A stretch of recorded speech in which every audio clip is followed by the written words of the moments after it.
Hello दोस्तों, स्वागत है आप सबका कोटल एकेडमी की ओर से। मैं हूं अमित और हम इस सीरीज में यूपीएससी के प्रीवियस ईयर के क्वेश्चन पेपर को डिस्कस कर रहे हैं। मैं आपके साथ इतिहास के क्वेश्चन को डिस्कस कर रहा हूं। आज हम डिस्कस करने वाले हैं 2015 के क्वेश्चन। 2011 से लेकर 2014 के क्वेश्चन ऑलरेडी डिस्कस हो चुके हैं। आप उन्हें Kotal academy mission UPSC channel पर जाके देख सकते हैं। चलिए तो आज 2015 का पहले क्वेश्चन से शुरू करते हैं कि क्या है पहला क्वेश्चन। देखो, हमने 2014 में भी ये वाला क्वेश्चन डिस्कस किया था कि एक क्वेश्चन आया था क्लासिकल लैंग्वेज से, मतलब शास्त्रीय भाषाओं से। उस समय पूछा था निम्नलिखित में से कौन सी शामिल है। तब भी मैंने बोला था कि 2014 में ये बात चल रही थी कि उड़िया को क्लासिकल भाषा में, शास्त्रीय भाषा में इंक्लूड कर दिया जाए। तो वही क्वेश्चन यहाँ आ गया है कि हाल ही में, करंट का क्वेश्चन है, हाल ही में तो उन्होंने लिख भी दिया है कि करंट का घोषित रूप से करंट कर दिया है। हाल ही में निम्नलिखित में से किसी एक भाषा को शास्त्रीय क्लासिकल भाषा का दर्जा दिया गया है, वो कौन सी है? तो मैं आपको बता ही चुका हूं, उड़िया भाषा है। क्या होती है शास्त्रीय भाषा? हमने कल भी डिस्कस किया था पिछले वीडियो में कि ऐसी भाषा जिसको खुद का मूल रूप में विद्यमान हो, किसी दूसरी भाषा से व्युत्पन्न ना हुई हो। दूसरी बात, यह भाषा अत्यधिक पुरानी हो और इसका साहित्य में ठीक ठाक विकास हुआ हो। तो 6 भाषाएं ऐसी हैं। पहली, मतलब इनमें से 6 भाषाओं में 4 तो साउथ की हैं, कन्नड़, मलयालम, तेलुगु और तमिल। एक उड़िया है और 6वीं है संस्कृत। याद रखिए आप 6 भाषाओं को। और आपको पता भी चल गया क्राइटेरिया कि कैसे किसी भाषा को शास्त्रीय भाषा के रूप में घोषित किया जाता है। अब देखते हैं दूसरा क्वेश्चन 2015 का कि निम्नलिखित युग्मों को सुमेलित कीजिए। तीर्थ स्थान दिया है और अवस्थिति दी है। अब आप ये अवस्थिति देखिए, जो ये अवस्थिति दे रखी है, ये अवस्थिति दे रखी है ज्योग्राफिकल रूप में, मतलब इतिहास को भूगोल के साथ संबद्ध कर दिया है। चलिए पढ़ते हैं। श्री सैलम, नल्ला मल्ला, ठीक है। श्री सैलम आपको पता होगा नल्ला मल्ला पहाड़ियों में अवस्थित है। ये वाली बात सही है, अच्छी बात है ये तो। ओंकारेश्वर, सतमाला पहाड़ी, गलत, क्योंकि आपको पता है ओंकारेश्वर मध्य प्रदेश में अवस्थित है और सतमाला पहाड़ी कहां पे है? सतमाला पहाड़ी महाराष्ट्र में अवस्थित है, पहली बात। तो फिर ओंकारेश्वर किस पहाड़ी में अवस्थित है? ओंकारेश्वर अवस्थित है सतपुड़ा पहाड़ी में। आप इस बात को याद रखिएगा कि ओंकारेश्वर जो है वो सतपुड़ा पहाड़ी में अवस्थित है। अब तीसरा देखते हैं। तो दूसरा ऑप्शन हो गया हमारा, दूसरा कथन हो गया गलत। तो जहां जहां 2 है वो हमारा आंसर नहीं हो सकता है। यहाँ 2 है और यहाँ 2 है, तो ये दोनों गए। या तो 1 होगा या फिर 1 और 3 होगा। तीसरा है पुष्कर महादेव पहाड़ी। ये जो सतपुड़ा पहाड़ी है ये 3 पहाड़ियों से मिलकर बनती है। पहली है राजपीपला, दूसरी है महादेव और तीसरी है मैकाल। याद रखिए। तो महादेव पहाड़ी किसका हिस्सा है? महादेव पहाड़ी है सतपुड़ा का हिस्सा। और अजमेर कहां पे है? पुष्कर जो है वो अजमेर में है, और अजमेर कहां पे? राजस्थान में। तो ये ऑप्शन भी गलत हो गया। अजमेर कहां अवस्थित है? अजमेर है अरावली श्रेणी में। अगर ऑप्शन होगा तो अरावली इसका आंसर सही हो सकता था। तो हमारे पास केवल एक ही ऑप्शन बचा, वो है ए। तो हमारा आंसर है ए, केवल एक। श्री सैलम जो है वो नल्ला मल्ला पहाड़ियों पर अवस्थित है। चलिए बढ़ते हैं आगे। भारत की कला और पुरातत्व इतिहास के संदर्भ में निम्नलिखित में से किस एक का सबसे पहले निर्माण किया गया था? ये 4 ऑप्शन दे रखे हैं। इन 4 में से पूछा है कि सबसे पहले कौन सा बना था। इसलिए आपको ना इनका पता होना चाहिए कब बने थे। कब बने का मतलब ये नहीं कि फलानी तारीख को फला सन में बने थे, ऐसा नहीं है। ये सदियों में इनका आंसर निकलेगा। तो कम से कम अगर आप किसी चीज को पढ़ रहे हो, आर्ट एंड कल्चर में कोई मंदिर है, कोई स्थापत्य है, तो ध्यान रखिएगा आपको उसकी सदी तो कम से कम पता हो। दूसरा, किस वंश के द्वारा वो बनाया गया, ये भी जानकारी आपको होनी चाहिए। देखते हैं भुवनेश्वर मंदिर। ये मंदिर बनाया गया है 11वीं-12वीं शताब्दी में। क्योंकि आप अगर यहाँ आपको सदी पता होगी तो इसका आंसर निकल आएगा। धौली रॉक कट हाथी। रॉक कट का मतलब है पहाड़ को काट कर बनाया गया हो। अच्छा, भुवनेश्वर का लिंगराज मंदिर भी इसी का उदाहरण है, रॉक कट का ही, मतलब शैलकृत, शैलों को काट के बनाया गया हो। हमने कल भी देखा था शैलकृत के बारे में। इसको बनाया था अशोक द्वारा। अशोक कौन था? मौर्य था। और उसका शासन कब था? 3री BC में, 3rd BC में। 269 आपको अगर याद हो, 269 में उसने राज्याभिषेक कराया था। 261 में उसने कलिंग का युद्ध जीता था। और ये धौली कहां पे है? ये कलिंग में ही है। कलिंग में एक और जगह है जौगढ़, तो धौली और जौगढ़ में अशोक के अतिरिक्त कलिंग अभिलेख देखने को मिलता है। उसमें क्या लिखा है 13वें अभिलेख पे कि जो सारी प्रजा है वो मेरी संतान है, जबकि बाकी जो 14 अभिलेख मिलते हैं उनमें लिखा हुआ है 13वें नंबर पर कि मैंने कलिंग को जीता है। ये उसकी होशियारी है, अच्छे राजा ऐसा करते हैं। महाबलीपुरम में रॉक कट स्मारक, महाबलीपुरम का संबंध रहा है द्रविड़ शैली से, और द्रविड़ शैली की उपशैली है पल्लव शैली। अब पल्लव शैली में भी 4 शैलियां हैं, नंदी वर्मन, इसके अलावा महेंद्र वर्मन, नरसिंह वर्मन, मामल्ल शैली, ये सब है, राज सिंह शैली, ये 4 शैलियां हैं। तो ये महाबलीपुरम है वो पल्लव शैली का केंद्र रहा है। तो इसके जो रॉक कट मंदिर है उसको बनवाया था नरसिंह वर्मन प्रथम ने। ये कब बना था आपको पता होगा, 7वीं 8वीं शताब्दी के आसपास ये बना हुआ है। अब देखते हैं उदयगिरी की गुफाएं। उदयगिरी की गुफाएं, उदयगिरी में बराह छवि, उदयगिरी में बराह की मूर्ति या बराह की छवि जो बनाई थी वो 4वीं-5वीं सदी में है, और इसका संबंध है गुप्तों से। बस याद रखना इसका संबंध किससे है, गुप्त शासकों से। और गुप्त कब रहे हैं, 4वीं-5वीं शताब्दी के आसपास रहे हैं। अब आप बताओ इनमें से सबसे पहले कौन सा आया, तो सबसे पहला आया बी, क्योंकि ये ईसा पूर्व वाली स्थिति है। सबसे पुराना है 3 BC में अशोक, सम्राट अशोक के द्वारा बनाया गया हो। अगर आपको 3 BC पता भी नहीं हो और अगर आपको ये पता हो किस वंश के द्वारा बनाया गया, तब भी आप आराम से निकल सकते हो। इसको बनाया मौर्य शासक ने, इसको किसने बनाया, इसको बनाया गंग वंश के शासकों के द्वारा। महाबलीपुरम में कौन ने बनाया, पल्लवों ने बनाया। इसको किसने बनाया, गुप्त शासकों ने बनाया। तो आप एक आइडिया तो लगा ही सकते हो। तो आपको ये क्वेश्चन ऐसे सॉल्व करना पड़ेगा, पता होना चाहिए थोड़ा बहुत आपको। चलिए बढ़ते हैं आगे। कलमकारी, ये कलमकारी ना उस समय पर भी न्यूज में था, काफी ज्यादा न्यूज में था। कलमकारी का मतलब होता है जैसे आपने साड़ियां देखी होंगी या कपड़े देखे होंगे, उनके ऊपर लिखा रहता है कुछ कुछ, या फिर कुछ डिजाइन बना दी जाती है। तो वो सूती कपड़े के ऊपर कुछ बना देना, कुछ चित्रकारी करना, वो कहलाती है कलमकारी। लेकिन ये साउथ में ही प्रचलित है, बस ये याद रखिएगा। कलमकारी जब साउथ में इस तरह का काम किया जाता है तो उसको कहा जाता है कलमकारी। बढ़ते हैं आगे, देखते हैं क्या है। कलमकारी चित्रकला निर्दिष्ट करती है दक्षिण भारत में सूती वस्त्रों पर हाथ से, ये सबसे ज्यादा खास पॉइंट है इस जो कथन है उसका, हाथ से की गई चित्रकारी। होता क्या है, एक तो ठप्पा वाला तरीका रहता है कि आपने मशीन से छापा और काम हो गया। एक बार में कई सारी कपड़े रहते हैं, उनको एक साथ आप छाप सकते हो, लेकिन हाथ से तो एक बार में एक ही चीज बना पाओगे और बहुत सुंदर भी दिख सकती है, मेहनत भी लगती है। दूसरा ऑप्शन पढ़ते हैं।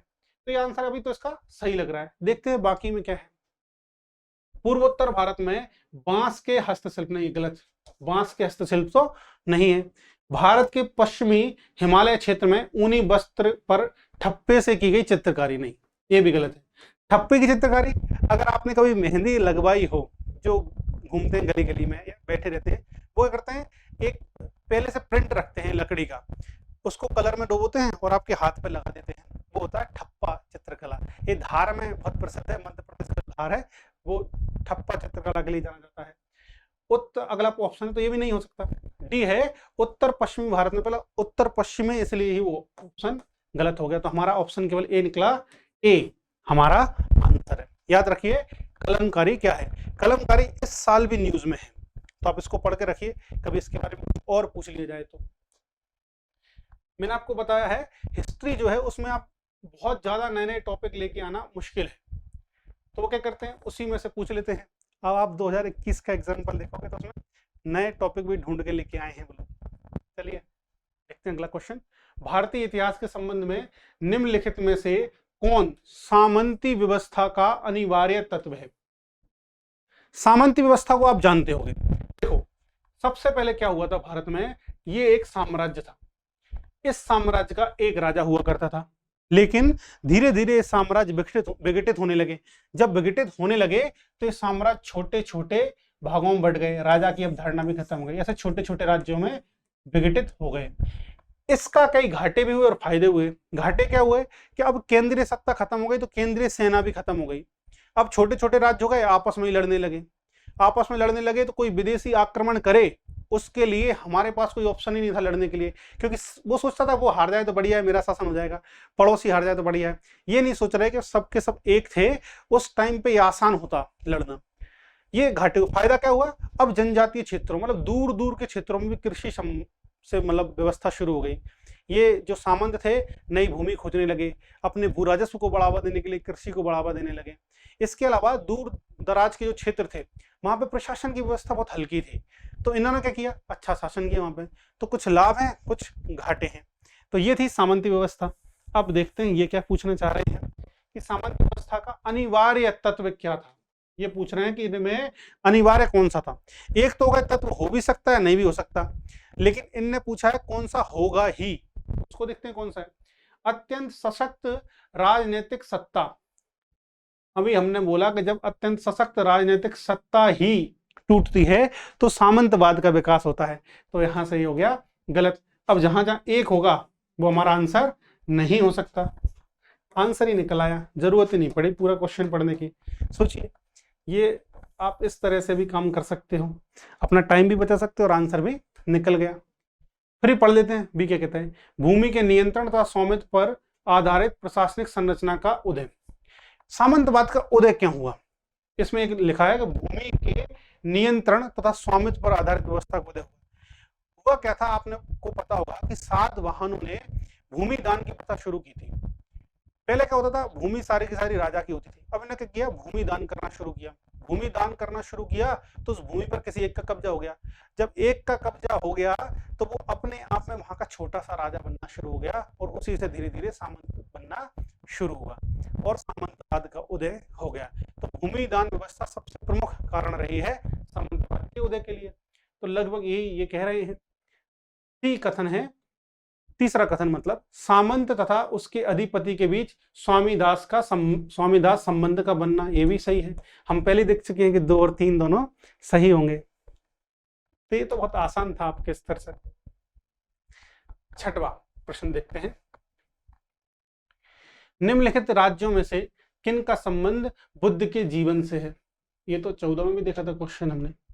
पहला अवंती, मैंने आपको बताया था कि अवंती में चंड प्रद्योत नामक व्यक्ति का या शासक का शासन था। उसने बुद्ध से कहा कि प्लीज आ जाओ, अपने चरण रखो ताकि मेरी अवंती धन्य हो जाए। बुद्ध नहीं आ पाए थे और उन्होंने अपने शिष्य को अवंती पहुंचाया था। तो अवंती इसमें नहीं हो सकता। जहां जहां एक है वो हमारा आंसर नहीं है। ए और सी हमारे आंसर नहीं हो सकते। मतलब अगर हम चौथा पता लगा लें कि चौथा है या नहीं तो हमारा आंसर निकल आएगा। अगर चौथा नहीं है तो आंसर होगा बी, और चौथा है तो आंसर होगा डी। तो हम चौथे देखते हैं, मगध। मगध का धूमधाम से संबंध था बुद्ध से, तो आंसर क्या हो जाएगा, डी। फिर भी देख लेते हैं गंधार। मैं बोला था गंधार एकदम उत्तर पश्चिमी सीमा पे था, वहां तो मुश्किल था, लेकिन वहां गंधार मूर्ति कला अवश्य विकसित हुई थी। गंधार मूर्ति कला का संरक्षक थे कुषाण। कुषाणों में सबसे ज्यादा संरक्षक था कनिष्क। उन्होंने गंधार मूर्ति कला को बढ़ावा दिया था। और गांधार मूर्ति कला के बारे में आपको पता होगा, यूरोपीय और ग्रीक का, रोमन और ग्रीक का उस पर ठीक ठाक प्रभाव पड़ा था। उसको हेलेनिस्टिक कला भी बोला जाता है। ये गांधार मूर्ति कला के बारे में था। कौशल भी बुद्ध के जीवन से संबंधित था। 3 और 4 आंसर हो जाएगा। 3 और 4 आंसर, अच्छा पहले ही निकाल लिया था हमने, 4 था। 3 और 4 हमारा आंसर हो जाएगा, तो आंसर निकलेगा डी। बढ़ते हैं अगले प्रश्न की ओर। प्रश्न क्या कह रहा है, निम्नलिखित युगों पर विचार कीजिए। मध्यकालीन भारतीय राज्य और वर्तमान क्षेत्र। ये पूछना चाह रहा है कि मध्यकालीन में भारत के राज्य थे और वर्तमान में वो कहां पर अवस्थित हैं। तो मध्यकालीन भारत में इनमें से अगर आपने कोई सा नाम सुना हो तो ठीक है, सबसे पहले उस पर जाइए। अगर नहीं सुना है तो हम इसको ढूंढने की कोशिश करते हैं। और पूछा क्या है, सही सुमेलित है। अभी तक ऐसे प्रश्न नहीं आए हैं बहुत ज्यादा जिन्हें पूछा हो कौन सा सही सुमेलित नहीं है या कौन सा सही नहीं है, इसलिए क्वेश्चन बन रहे हैं आसान। जब पूछते हैं कौन सा सही नहीं है तो इसमें तकलीफ होने लगती है थोड़ी सी। और मैंने बोला भी है आपको, जब भी नहीं पूछे उसको सर्किल कर लेना नहीं को, और याद रखना इसमें नहीं पूछा गया है, बस ये याद रखिए। तो चंपक का मध्य भारत से नहीं, चंपक का संबंध था, कुछ लोग बताते हैं हिमाचल प्रदेश से। और प्राचीन भारत का आपको पता होगा, प्राचीन भारत में चंपक का मतलब था चंपा। किसका था, अंग राज्य की राजधानी थी, जबकि मध्यकाल में चंपक का संबंध था हिमाचल प्रदेश। दुर्गर, दुर्गर जो है वो जम्मू कश्मीर से संबंधित है। तो अब जहां 2 ऑप्शन है वो हमारा आंसर हो सकता है। तो 2 ऑप्शन 2 जगह है, एक यहाँ और एक यहाँ, लेकिन हम एक को पहले से गलत कर चुके हैं, तो हमारा आंसर क्या होगा, बी। बी हमारा आंसर निकलेगा।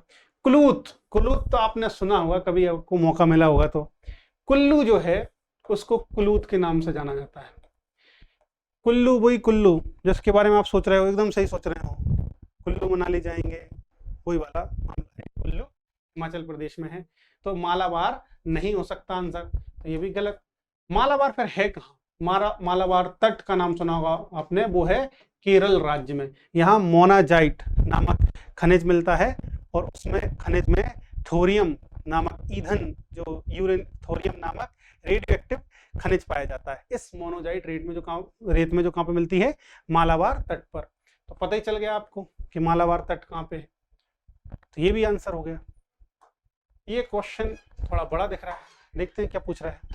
इनमें से किसने कृष्णा नदी की, पूछा है कृष्णा नदी की सहायक नदी के दक्षिणी तट पर, बड़ा डीप पूछना चाह रहा है। तो कृष्णा नदी है, उसकी भी एक सहायक नदी है, उसका भी दक्षिणी तट है, ठीक है, पर एक नए नगर की स्थापना की थी, नए नगर की स्थापना की, और उस देवता के प्रतिनिधि के रूप में अपने इस नए राज्य पर शासन करने का दायित्व लिया।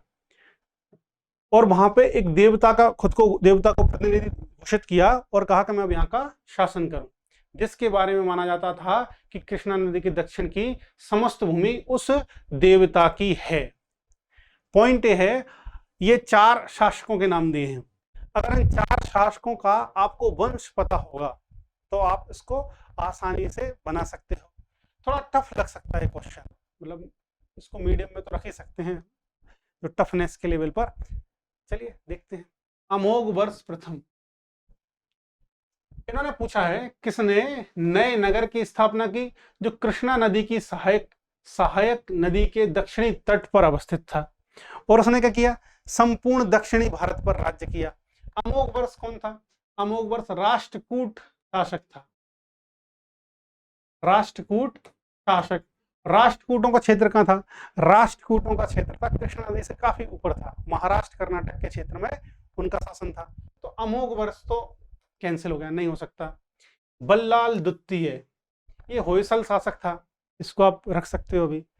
इसका शासन कहां था? कर्नाटक वाले क्षेत्र में था होयसल का शासन। अगला है हरिहर प्रथम। हरिहर प्रथम जो था वो विजयनगर साम्राज्य से संबंधित था, और इस साम्राज्य में जो है कृष्णा नदी प्रवाहित हो रही थी। और आपको बाद में पता चला हुआ कि विजयनगर साम्राज्य था उसका शासन लगभग संपूर्ण दक्षिण में था, कृष्णा नदी के संपूर्ण दक्षिण में। तो हमारा आंसर होगा हरिहर प्रथम। तीसरा है प्रताप रुद्र द्वितीय। तो आंसर मिल ही गया है, तो फिर क्या टेंशन ही लेना है। तो हमारा आंसर होगा इसमें सी, हरिहर प्रथम। आपको पता होगा विजयनगर साम्राज्य की स्थापना हुई थी 1336 ईस्वी में। किसने की थी? हरिहर और बुक्का द्वारा की गई थी। किसके समय हुई थी? ये भी एक पॉइंट है।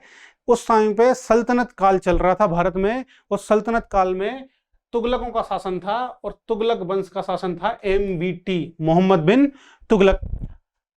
जब ये मोहम्मद बिन तुगलक ने इनको भेजा लड़ने के लिए, किनको? हरिहर बुक्का को, साउथ में जाओ तुम लड़के आओ, तब ये संपर्क में आए श्रृंगेरी पीठ। आपको पता होगा आदि शंकराचार्य ने 4 पीठ स्थापित की थी, जिसमें से साउथ में पीठ थी श्रृंगेरी पीठ। श्रृंगेरी पीठ के महाराज थे विद्यारण्य जी महाराज। उन्होंने को समझाया कहाँ विदेशियों के चक्कर में लड़ रहे हो, खुद का एक हिंदू शासन स्थापित करो। तो हरिहर बुक्का ने उनके प्रभाव में आकर विजयनगर साम्राज्य की नींव डाली थी, और इनका संबंध किस वंश से था? विजयनगर के संगम वंश के, जो प्रारंभिक वंश था। तो 2-3 बातें आपको याद रखनी है, याद रखिए अच्छे से। अगला क्वेश्चन देखते हैं कि क्या कहता है। निम्नलिखित पर विचार कीजिए। बाबर के भारत में आने के फलस्वरूप, इन पर विचार करना है कि बाबर के आने के फलस्वरूप क्या हुआ, ये हुए कि नहीं हुए, और क्या ढूंढना है? सही आंसर ढूंढना है, सही उत्तर देखना है। उपमहाद्वीप में बारूद के उपयोग की शुरुआत, ये हमने पिछली बार भी देखा था, ऐसा ही क्वेश्चन आया था। तो ये वाली बात गलत है, क्योंकि बारूद का प्रयोग बाबर के आने से पहले भी हो रहा था। बाबर की भारत में ऑफिशियल एंट्री कब हुई? 1526 में, पानीपत के प्रथम युद्ध में। और बाबर के मैंने बारे में आपको बताया कि बाबर ने 5 काम किए हैं 1526, 27, 28, 29 और 30। अगर आपको याद रखना है तो याद रखिए। क्या किया? 26 में पानी पिया, 27 में खाना खाया, 28 में चादर उड़ी और घर में जाकर सो गया। ये बाबर का क्रम रहा है 5 कामों का। पानीपत के प्रथम युद्ध में इसने तोपों का इस्तेमाल किया था, आपको पता होगा। पुलगमा नीति का भी इस्तेमाल किया था, लेकिन इसने श्रेय किसको दिया था? किसका? तीरंदाजों को दिया था। पानीपत का प्रथम युद्ध किसके विरुद्ध हुआ था? बाबर और इब्राहिम लोदी के बीच में। इब्राहिम लोदी जो था, लोदी वंश का अंतिम शासक था। इसके लिए ना बिहार का जो शासक था उसने बाबर को आमंत्रित किया था। दूसरा 27 में लड़ा था खानवा का युद्ध। ये खानवा का युद्ध लड़ा था राणा सांगा के विरुद्ध। किसके विरुद्ध? राणा सांगा के विरुद्ध। इसमें राणा सांगा की पराजित हुई थी। अगला था 28 का चंदेरी का युद्ध। चंदेरी हमने 2014 के शायद क्वेश्चन पेपर में देखा था, चंदेरी की साड़ी के बारे में पूछा था। तो चंदेरी मध्य प्रदेश में अवस्थित है, अपनी साड़ियों के लिए जाना जाता है। इन साड़ियों को जीआई टैग भी मिला है। तो बाबर ने 28 में 1528 ईस्वी में चंदेरी पर आक्रमण किया था। उस टाइम मेदिनी राय यहाँ का शासक हुआ करता था। अगला है घाघरा का युद्ध, 1529 में लड़ा और 30 में बाबर की मृत्यु हो गई। और बाबर की मृत्यु के बाद बना शासक हुमायूं, उसका पुत्र। तो ये तो गलत हो गया कि भाई बारूद की शुरुआत तो नहीं की। दूसरा है, और दूसरा कथन है, क्षेत्र की स्थापत्य कला में मेहराब, ये मेहराब है, मेहराब व गुंबद बनाने की शुरुआत हुई। मेहराब, अच्छा पहले देख लेते हैं हमारा एक गलत होने से कौन कौन से बन रहे हैं। तो एक हमारा यहां गलत, एक हमारा यहां गलत हो गया। मेहराब, मेहराब आपको पता होगा कि मेहराब की शुरुआत हुई थी कुषाणों के समय पे। आप याद रखिए, मेहराब भारत में लेके कौन आए? कुषाण लेके आए। इनको प्रसिद्ध किसने किया? सल्तनत काल में किया, हुई प्रसिद्ध। लेकिन सर्वाधिक उपयोग मुगलों ने किया मेहराब। क्या होता है मेहराब? आपने मुगल या इंडो इस्लामिक जो स्थापत्य देखा होगा, उनमें आपने देखा होगा कि ऐसी संरचना बनी रहती है, ऐसे बनाते हैं, ये कहलाते हैं मेहराब। तो मेहराब का उपयोग नहीं हुआ था, तो हमारा एक कथन हो जाएगा गलत। कथन तो पूरे पढ़ लेते हैं। गुंबद बनाने की, गुंबदाकार तो आप अच्छी तरीके से जानते होंगे, ये कोई स्थल है, इसको ऐसा बना दो तो कहलाएगा गुंबदाकार। अगर इसको घर बना दोगे और यहाँ कुछ लगा दोगे ऐसा, ये हो जाएगा गुंबदाकार। मतलब ऐसा बनाओ, ये हो जाएगा गुंबदाकार। कुछ भी डिजाइन डाल दो यहाँ पे ऐसा, तो गुंबदाकार ही हो जाएगा। तो मेहराब तो नहीं थी, तो हमारा मेहराब से ही आंसर सॉल्व हो गया है। तो 2 भी नहीं है, 3 बचा है। सही पूछा है तो केवल 3 आंसर होगा, इसका आंसर निकलेगा बी। ध्यान रखिए। अगला देखते हैं।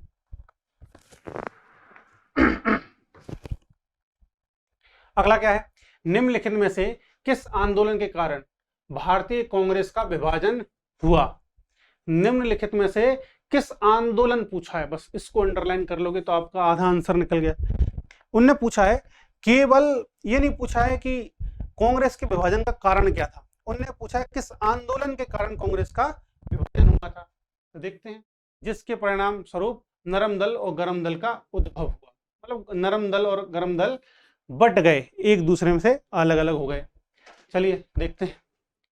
1907 में आपको याद होगा सूरत अधिवेशन हुआ था। क्या हुआ था? सूरत अधिवेशन।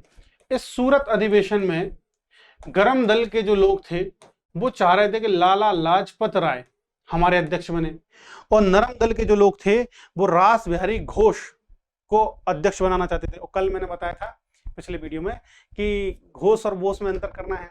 अगर बोस लग गया तो रास बिहारी बोस क्रांतिकारी थे और रास बिहारी घोष उदारवादी थे। वो उन्होंने कहा कि हम तो रास बिहारी घोष को अध्यक्ष बनाएंगे। फाइनली अध्यक्ष बने रास बिहारी घोष। रास बिहारी घोष अध्यक्ष बने। लेकिन एक दिक्कत और थी, जो गरम दल के नेता थे, उग्रवादी थे, वो उनमें बिल्कुल विश्वास नहीं करते थे। तुम लायक हो, मतलब तुम नालायक हो, उदारवादियों से कहते थे। हमको विश्वास ही नहीं है तुम उनसे बात कर सकते हो, और जब बात कर सकते हो तुम उनसे बात मनवा भी नहीं सकते हो, ये कहते थे। फाइनली इस चक्कर में हो गया था विभाजन। लेकिन विभाजन की जो रूपरेखा तैयार हो गई थी वो हो गई थी 1905 के स्वदेशी आंदोलन में। तो देखते हैं स्वदेशी आंदोलन है कि नहीं है। आंसर ए आंसर हो जाएगा हमारा स्वदेशी आंदोलन। भारत छोड़ो आंदोलन तो 1942 में हुआ था, ये तो गलती हो गया।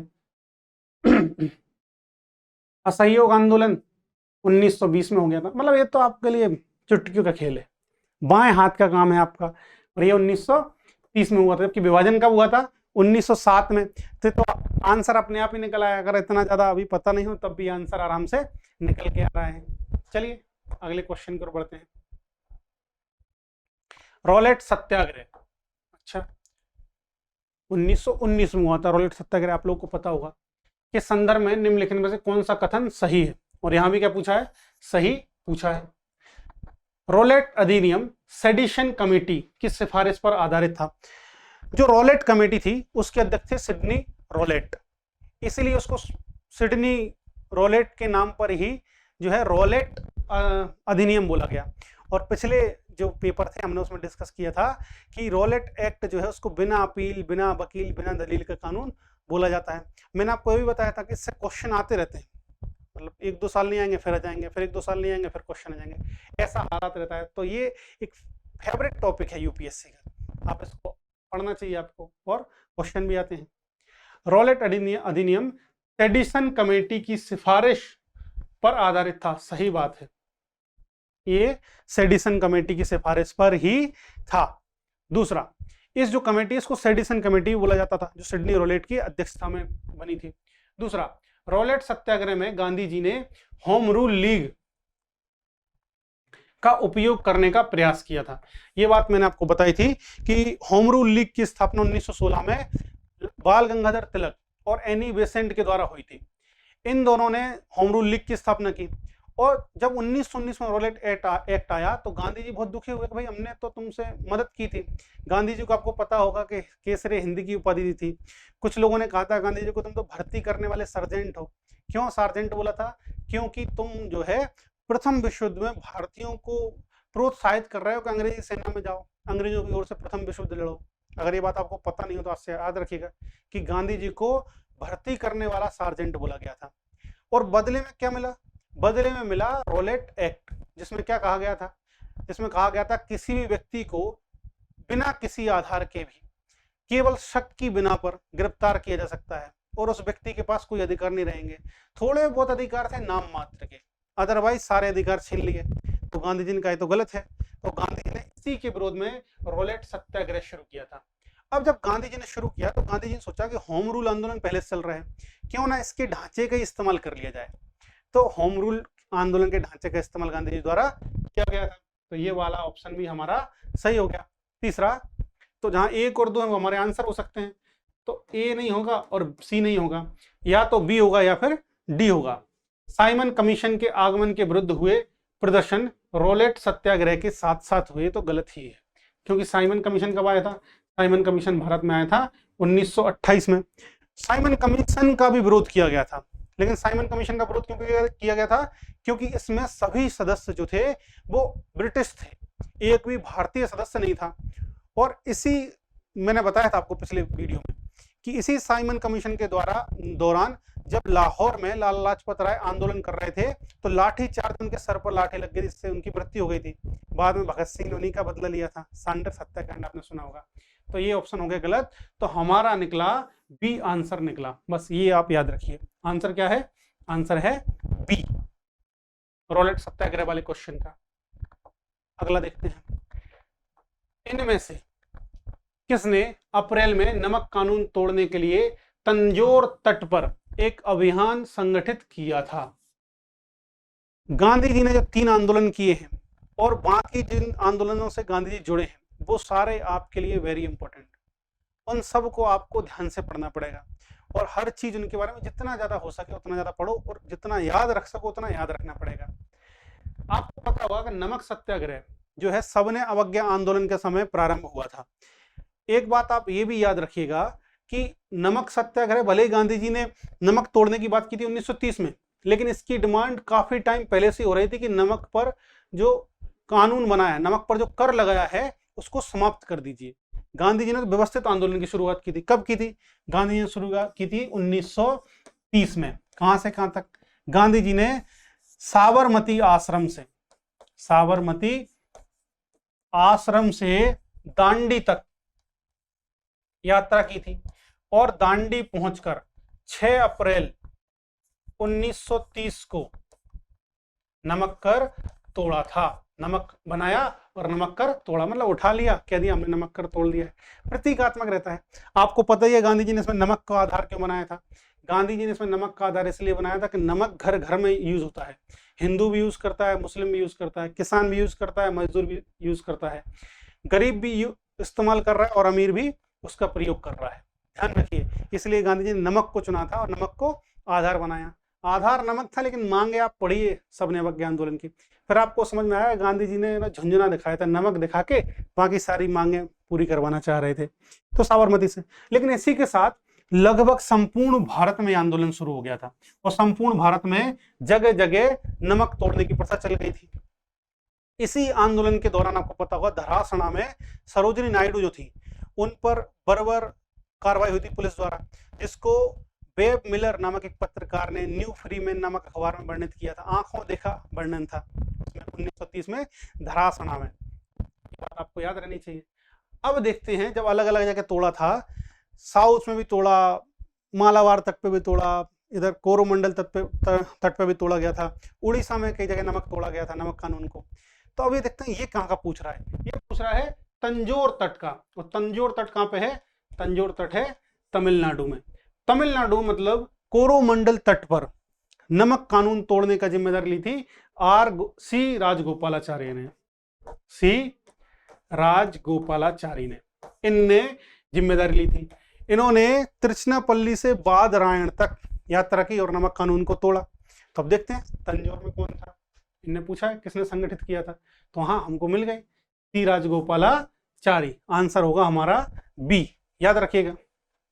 चिदम्बरम पिल्लई, ये जो है मद्रास की एक हिंदू समिति गठित हुई थी, उसमें भी ये शामिल थे। के कामराज, के कामराज का नाम आपने सुना होगा गांधी के टाइम पे, जब नेहरू जी की मृत्यु हुई थी तो के कामराज एक प्रमुख नेता हुआ करते थे कांग्रेस के।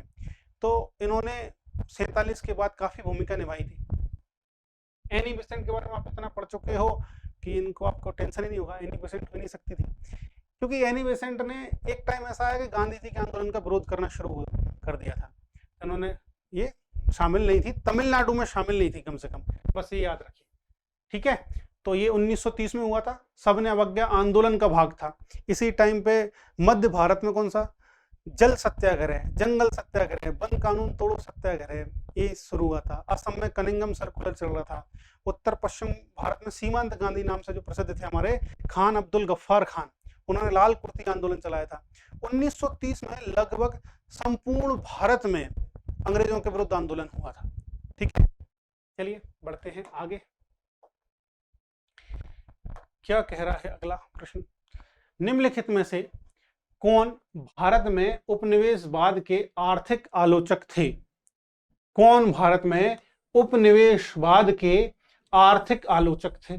एक नाम तो आप सबको पता होगा, दादा भाई नौरोजी।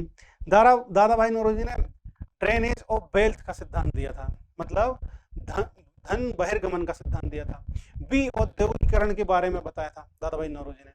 दादा भाई नौरोजी पहले व्यक्ति थे जिन्होंने भारत की राष्ट्रीय आय का भी आकलन किया था, अगर आपको पता हो तो। यहाँ ऑप्शन है दादा भाई नौरोजी, तो एक जो आंसर है कथन है वो हमारा सही है। तो देखते हैं एक कहाँ कहाँ है, तो 3 में 1 है, सी हमारा नहीं हो सकता है। दूसरा जी सुब्रमण्य अय्यर, हो सकता है आपको पता हो इनके बारे में और नहीं भी हो, लेकिन आरसी दत्त के बारे में पता हो कि आरसी दत्त भी प्रमुख आलोचक थे। कौन से? आर्थिक आलोचक थे। तो 1 और 3 जहां होगा वो हमारा आंसर हो जाएगा, तो बन गया हमारा ऑप्शन। हमारा ऑप्शन बनेगा डी, क्योंकि सुब्रमण्य अय्यर इसमें समाहित हो गए ऑटोमेटिक। सुब्रमण्य अय्यर भी प्रमुख थे जो प्रारंभिक स्तर पर, जिन्होंने शुरुआत में अंग्रेजों का आर्थिक आलोचना की थी और जनता को बताया था कि तुमको लूट रहे हैं। देखो भारतीयों का एक मानसिकता है कि थोड़ी बहुत प्रताड़ना झेल सकते हैं, लेकिन अगर पैसा गया जेब से तो फिर झेलेंगे नहीं। ऐसा बोल रहा हूँ बस आपको बताने के लिए, अंग्रेज कुछ भी करें वो खराबी है। तो इन्होंने आर्थिक जैसी आलोचना की, तुमने समझ के सीरियस ले लिया, अच्छा दिल पे ले लिया अब तो हमने। क्यों? क्योंकि तुम्हारे धन को बाहर लेके जा रहे हो, हमारा शोषण कर रहे हो। गृह व्यय के बारे में भी दादा भाई नौरोजी ने खूब बातें बताई थी। तो इसका आंसर क्या होगा? डी। बढ़ते हैं आगे, क्या कह रहा था क्वेश्चन। भारत सरकार अधिनियम 1919, जैसे कोई एक्ट है सबसे पहले उसके जो सन है उसको अंडरलाइन करोगे, 1919 का है। फिर याद करो इस सुधार का कोई नाम है क्या, तो मॉन्टेग्यू चेम्सफोर्ड इसका नाम है, फिर आपको आसान बनेगा ये। में 1919 ने निम्नलिखित में से किसको स्पष्ट रूप से परिभाषित किया था। पूछ रहा है कि 1919 में किस एक चीज को स्पष्ट रूप से परिभाषित कर दिया था। यह ज्यादा कठिन भी नहीं है, तो सीधा ABCD आंसर दिया है, आसान बनेगा। उपरोक्त में से कोई नहीं डी है, मतलब 3 ही ऑप्शन है हमारे पास फाइनली। न्यायपालिका एवं विधायिका के बीच शक्ति का पृथक्करण, देखो ये बात तो है ही नहीं है। आपने न्यायपालिका और विधायिका के शक्ति के बीच में पृथक्करण का जो बात पढ़ी होगी वो कॉर्नवालिस कोड के टाइम पे पढ़ी होगी। तो 1919 में से कोई बात नहीं की गई थी कि हम न्यायपालिका और विधायिका को अलग करते हैं, कुछ बात ऐसी नहीं बोली थी। केंद्रीय और प्रांतीय सरकारों की अधिकारिता के बारे में इन्होंने परिभाषा की थी, ये सही है। क्यों, पहले तीसरा पढ़ लेते हैं फिर देखते हैं। भारत में सेक्रेटरी ऑफ स्टेट व एवं वायसराय की शक्तियां नहीं, उसका कोई परिभाषित नहीं किया था। वायसराय की जो शक्तियां थी ना वो लास्ट तक गोपनीय प्रकार की बनी रही थी। वायसराय कुछ भी कर सकता था, उस पर कोई रोक नहीं थी, तो उसकी शक्तियां क्यों परिभाषित करेंगे? क्योंकि अगर शक्तियां परिभाषित कर दी वायसराय की तो उनके सामने समस्या पैदा हो जाएगी कि एक लिखित व्यवस्था मौजूद हो जाएगी। अगर वायसराय ने उसके खिलाफ गया तो तुरंत भारतीय लोग क्या कहेंगे, तुम इसके खिलाफ गए हो। और ऐसा हो ही नहीं सकता था कि अगर ये सारी शक्तियां एकदम स्पष्ट रूप से लिख देते जैसे हमारे संविधान में है तो बहुत दिक्कत आने वाली थी और भारत में विरोध ज्यादा बढ़ सकता था। तो ऐसा उन्होंने कभी नहीं किया। वायसराय की शक्तियों को कभी उन्होंने व्यवस्थित रूप से कभी परिभाषित नहीं किया है। बस ये कहते रहे कि हाँ ये शक्ति है, इतना बता दिया। क्या शक्ति है बता दिया, कब प्रयोग करेगा, कैसा प्रयोग करेगा, इसके बारे में बहुत कम उन्होंने जानकारी उपलब्ध कराई थी। तो हमारा आंसर होगा बी। क्यों? आपको ये पता होना चाहिए कि 1919 में प्रांतों में उत्तरदायी शासन की स्थापना की और द्वैध शासन की व्यवस्था लागू की। राज्यों में, प्रांतों में विषयों को 2 भागों में बांटा गया। एक था आरक्षित विषय और दूसरे थे हस्तांतरणीय विषय। आरक्षित विषय किसके हाथ में थे? आरक्षित विषय थे ब्रिटिश के हाथ में। हस्तांतरणीय जो कम महत्व के विषय थे वो पहुंच गए भारतीयों के हाथ में। अब अगर किसी क्षेत्र में राज्य को तुमने उत्तरदायी शासन दे दिया है, मतलब तुमने कह दिया राज्य भी कोई काम करेगा, तो अब इस बात की जरूरत है कि कौन कौन से काम राज्य करेगा, इसको संविधान में लिखने की जरूरत है। वर्तमान में भी भारतीय संविधान में केंद्र राज्य संबंध दिए हैं। विधायी और प्रशासनिक तो एकदम स्पष्ट हैं, वित्तीय भी काफी ज्यादा स्पष्ट है, लेकिन पूरी तरह उनमें कई बार गोलमाल हो जाता है। तो वर्तमान में संविधान में, क्योंकि केंद्र का भूमिका अलग है, राज्य की भूमिका अलग है, तो इन दोनों को अलग अलग कार्यों की सूची बनाना जरूरी है। अलग अलग रूप से इनको काम करने की जरूरत है। अलग अलग व्यवस्था होनी चाहिए लिखित रूप से कि तुम ये काम करोगे, हम ये काम करेंगे, ताकि विवाद उत्पन्न नहीं हो। तो जब अभी तक क्या था, राज्यों में उत्तरदायी शासन था नहीं, तो इनको जरूरत पड़ी नहीं। अब उत्तरदायी शासन है, भारतीय शासन करेंगे, तो इनको बताना पड़ेगा कि तुम यहाँ यहाँ शासन करोगे। तो राज्य, केंद्रीय और प्रांतीय सरकारों की अधिकारिता पर ने धूमधाम से परिभाषा दी और खूब बताया। तो इसका आंसर क्या हो जाएगा? इसका आंसर हो जाएगा बी, 14 का बी। बढ़ते हैं अगले प्रश्न की ओर। क्या हो जाए भाई? कैबिनेट मिशन कब आया था? कैबिनेट मिशन, कैबिनेट मिशन आपको पता होगा आया था 1946 में। 1946 में क्या उद्देश्य था कैबिनेट मिशन का? कैबिनेट मिशन का उद्देश्य था कि भारत में इन्होंने एक पहले जो काम किया था वो किया था कि विभाजन का मना कर दिया था, कभी भारत का विभाजन नहीं होगा, और भारत में एक उत्तरदायी सरकार बनाने की इनने बात की थी कैबिनेट मिशन ने। अब देखते हैं क्या कैबिनेट मिशन के बारे में। कैबिनेट मिशन के संदर्भ में निम्नलिखित में से कौन सा कथन सही है? और यहां भी क्या पूछा है? सही है। इसने एक संघीय सरकार की सिफारिश की, सही है। इसने एक संघीय सरकार की सिफारिश की थी और कहा था कि सभी राज्यों को स्वतंत्र होने का भी अधिकार रहेगा, ऐसा ही बोला था। और इन्होंने एक बात बोली कि केंद्र के पास संचार और सेना से संबंधित विदेशी मामले, संचार और सेना से संबंधित मामले रहेंगे, बाकी सारे के सारे जो शक्तियां रहेंगी प्रांतों के पास रहेंगी। तो ठीक है, इन्हें संघीय सरकार की सिफारिश की थी। अब एक जहां होगा वो हमारा आंसर निकल आएगा। तो क्या आंसर निकलेगा हमारा? केवल एक। अच्छा, ये 2 जगह एक है, एक यहां पे है और एक यहां पे है। अब अगर हम दूसरा छोड़ के तीसरा पढ़ लें तब भी हमारा आंसर निकल सकता है। देखते हैं। इसने आईसीएस में अधिक स्थान भारतीयों के लिए प्रदान किए। नहीं, ऐसी कोई आईसीएस की बात ही नहीं की थी इन्होंने, ये याद रखिए। तो तीसरा हो गया गलत, ये तो पहले ही गलत था, ये भी गलत हो गया। हमारा आंसर क्या निकल गया? ए निकला। देखते हैं दूसरा क्या कह रहा है। इसने भारतीय न्यायालयों की शक्तियों को बढ़ाया। नहीं, कोई शक्तियों को नहीं बढ़ाया। इसका केवल एक काम था कैबिनेट मिशन का कि भारत में एक संघीय सरकार बनाना है ताकि हम मतलब ब्रिटिश उस संघीय सरकार को अपनी शक्ति स्थानांतरित कर पाए। ठीक है, ये बात आप याद रखिए। अगले प्रश्न की ओर। अगला प्रश्न है कांग्रेस सोशलिस्ट पार्टी। मतलब कांग्रेस सोशलिस्ट पार्टी अगर लिखा हुआ है तो आप इतना तो अनुमान लगा रहे हो कि कांग्रेस की ही सामाजिक या समाजवादी कोई पार्टी थी। तो अगर ऐसा सोच रहे हो तो एकदम सही है। कांग्रेस सोशलिस्ट पार्टी का गठन 1934 में हुआ था। आचार्य नरेंद्र देव, जय प्रकाश नारायण ये इस पार्टी से जुड़े हुए थे। देखते हैं क्वेश्चन क्या कह रहा है। कांग्रेस सोशलिस्ट पार्टी के संदर्भ में निम्नलिखित कथनों पर विचार कीजिए।